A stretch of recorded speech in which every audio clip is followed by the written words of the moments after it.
Hi everyone, today I will show you how to enchant your root in Roblox Fish It. It's super quick and easy. First, make sure you have an enchant stone like this. You can get this from your fishing activities in the game. And then once you have it, just head over to the esoteric tab like this, and then just enter the area.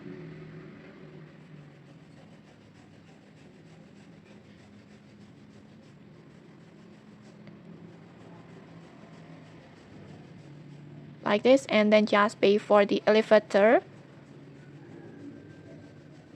And then just go down. Enter the elevator and then just go down. And once you're on the bottom, just go straight to the altar.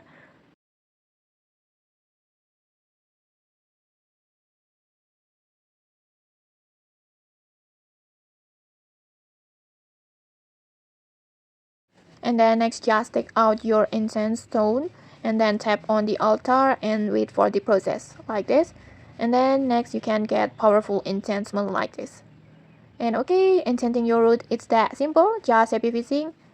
And don't forget to like, comment and subscribe for more tutorials. Thanks for watching and see you.